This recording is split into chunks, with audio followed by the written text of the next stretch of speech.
sekali bisa kembali menyapa Bapak Ibu Saudara dalam inspirasi dan motivasi Infinity Ministry yang bertemakan integritas.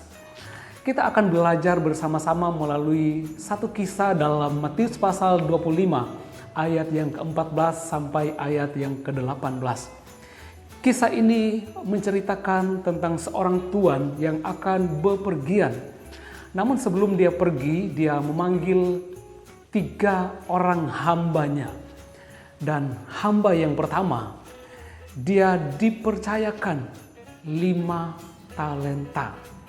Hamba yang kedua, dia dipercayakan 2 talenta. Dan hamba yang ketiga, dia dipercayakan 1 talenta. Masing-masing hamba ini menerima talenta itu. Dan firman Tuhan katakan menurut kesanggupan mereka masing-masing. Hamba yang pertama ketika dia menerima 5 talenta, dia menjalankan talenta itu dan memperoleh laba 5 talenta. Demikian hamba yang kedua, dia menerima kepercayaan dari tuannya dan menjalankan 2 talenta itu. Dan dia juga memperoleh laba 2 talenta. Namun hamba yang ketiga yang menerima 1 talenta, setelah dia menerima kepercayaan itu, dia pergi menggali lubang lalu menguburkan talenta itu. Bapak Ibu Saudara, melalui kisah ini kita dapat belajar tentang 2 ciri orang yang berintegritas. Ciri yang pertama adalah orang yang berintegritas ketika menerima sebuah kepercayaan. Waktu dia terima, maka dia akan melakukan tugas dan tanggung jawab itu dengan komitmen yang tinggi. Itulah ciri orang yang berintegritas. Ketika dia menjalankan kepercayaan itu, mau dilihat dan tidak dilihat, dia akan mengerjakan dengan penuh maksimal.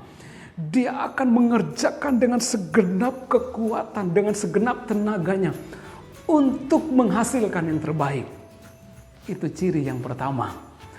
Dan ciri orang yang berintegritas yang kedua adalah menerima tugas dan dia akan berkata ya di depan, di belakang juga dia akan mengerjakan dengan penuh sukacita. Ada orang yang berkata siap-siap menjalankan tugas di depan, tetapi di belakang justru menggerutu dan bersungut-sungut. Di belakang berkata, kenapa harus saya lagi? Kok bukan dia? Kenapa bukan orang lain? Nah, ini adalah orang-orang yang tidak berintegritas.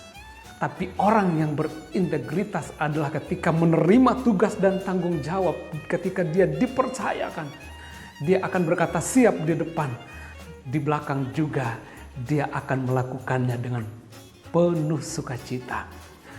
Bapak Ibu Saudara, mari kita hidup berintegritas. Lakukan setiap tugas dan tanggung jawab dengan penuh dedikasi, dengan maksimal. Maka engkau akan melihat hasil yang maksimal. Apa yang kita katakan di depan dan lakukan itu juga dengan penuh sukacita. Mau dilihat atau tidak dilihat. Tuhan Yesus memberkati.